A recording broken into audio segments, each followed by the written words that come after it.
नमस्कार, the Sanjay show में आप सभी का एक बार फिर स्वागत है। मैं हूं संजय शर्मा और आज हम बता रहे हैं कि उत्तर प्रदेश विधानसभा चुनाव का समीकरण एक बार फिर बदला है और पक्ष विपक्ष दोनों एक दूसरे को मात देने के लिए नई चाल लेकर आ गए हैं।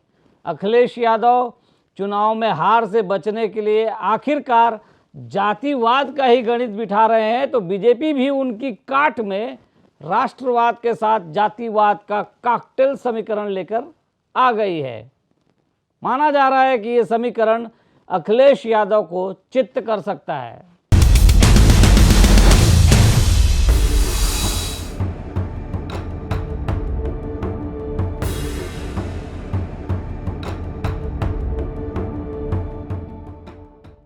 समाजवादी पार्टी के प्रमुख अखिलेश यादव ने आखिरकार पहली बार चुनाव लड़ने की तैयारी कर ही ली है।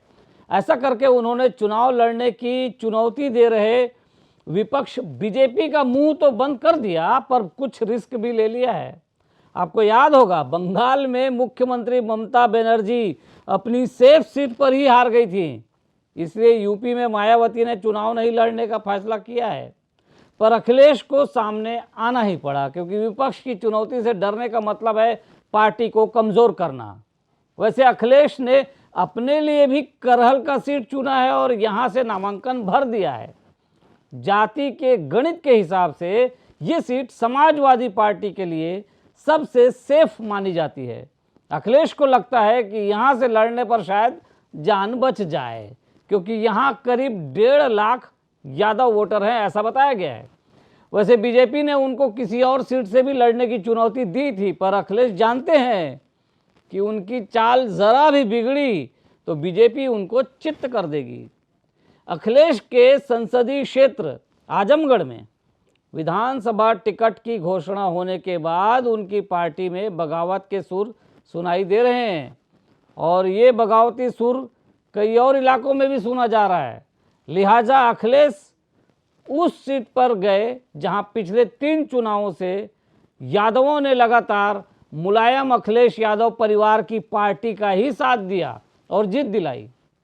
बताया जाता है कि कुछ दिनों पहले समाजवादी पार्टी ने एक सर्वे कराया था, जिसमें करहल की सीट को अखिलेश यादव के लिए सबसे सुरक्षित माना गया था। करहल सीट से नामांकन के बाद अखिलेश यादव ने वोटर से अपील की और कहा कि ये क्षेत्र बिल्कुल उनके घर के पास का क्षेत्र है और उन्हें उम्मीद है कि इस चुनाव में जो नकारात्मक राजनीति करते हैं उत्तर प्रदेश से उनको जनता हटाएगी। अखिलेश ने कहा कि उनकी पार्टी विकास, खुशहाली और तरक्की के रास्ते पर प्रदेश को ले जाएगी। तो ये तो आप समझ गए कि अखिलेश यहाँ चुनाव लड़ने क्यों आए। अब आपको बता दें कि बीजेपी ने यहाँ किस तरह का समीकरण बिठाया है। पहले चर्चा थी कि पार्टी अखिलेश के खिलाफ उनकी बहू अपर्णा यादव को उतारेगी।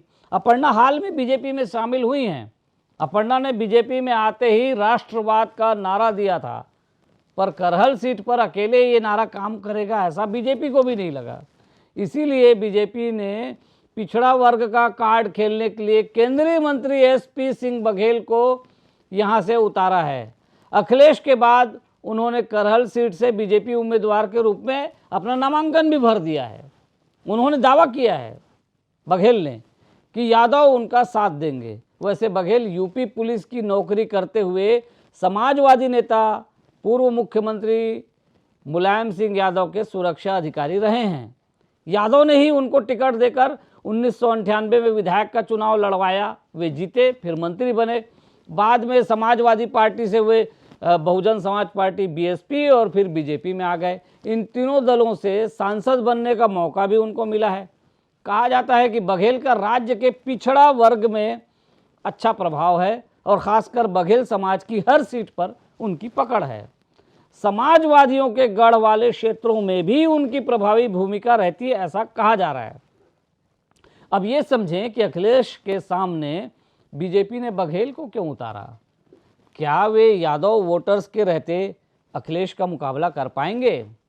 इसका जवाब यही है कि राष्ट्रवाद का खेल खेल रही बीजेपी को अभी भी जातिवाद से पूरा छुटकारा नहीं मिल पाया। वो दोनों का कॉकटेल वोटर्स को परोस रही है, जो भी काम कर जाए। पर अखिलेश के पास वोटर्स को परोसने के लिए अभी तो सिर्फ जातिवाद ही है। और ये भी मज़े की बात है कि पिछले चुनाव में ये देखा गया है कि राष्ट्रवाद की बात आने पर जातिवाद पिछड़ जाता है। इसके बाद भी बीजेपी जाति के जिन्न से घबराई हुई है।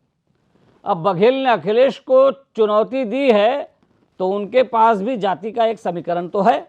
उस सीट पर बघेल समाज के करीब 35 से 40 हज़ार वोट हैं, ऐसा बताया जाता है। इनको उतारकर बीजेपी ने अखिलेश के खिलाफ एक चांस लिया है।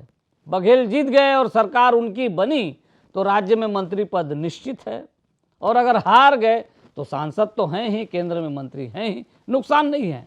पर अखिलेश को चित्त करने का चांस उनके पास है, और चूंकि वे मुलायम परिवार के साथ काफ़ी दिनों तक रहे हैं तो जाहिर है उनकी राजनीति के तौर तरीकों और उनकी कमजोरियों को ठीक से समझते होंगे। बीजेपी उनसे यही उम्मीद कर रही है कि इस बार वे अखिलेश की किसी कमजोरी को पकड़कर उनको मात देंगे। चर्चा ये भी है कि चुनाव में बीजेपी के मुख्यमंत्री योगी आदित्यनाथ को उनके ही गढ़ में घेरने की कोशिश समाजवादी पार्टी कर रही है, और गोरखपुर से कोई दमदार प्रत्याशी उतारने की तैयारी में है। जाहिर है बीजेपी ने पहले ही जवाबी कार्रवाई कर दी है। कहा जाता है कि एसपी सिंह बघेल का ब्रज क्षेत्र में अच्छा प्रभाव है। नामांकन भरने के बाद एसपी सिंह बघेल ने कहा, विनाश और विकास के बीच ये इलेक्शन होगा। 2012 से 17 तक का समय लोग नहीं भूले हैं। करहल और जसवंत नगर के लोग जानते हैं कि बच्चा जब तक स्कूल से घर नहीं आता तो माँ घर के गेट पर खड़े होकर उसका इंतज़ार करती कि कहीं उसका अपहरण तो नहीं हो गया। अखिलेश राज में कानून व्यवस्था की गड़बड़ी और अराजकता का हवाला देकर बीजेपी ये भी उम्मीद कर रही है कि मतदाता उसका साथ देंगे, खासकर यादव मतदाता। पर देखना होगा यूपी में जाति प्रमुख है या फिर राष्ट्रवाद, राष्ट्र निर्माण और विकास जैसी बातों पर लोग भरोसा करते हैं। तो आज इस चर्चा में इतना ही। आगे फिर किसी मुद्दे पर बात करेंगे। वीडियो पसंद आया हो तो लाइक करके शेयर कर दीजिए, और हाँ, IBC 24 के YouTube चैनल खबर विभाग को सब्सक्राइब ज़रूर कर लीजिएगा। नमस्कार।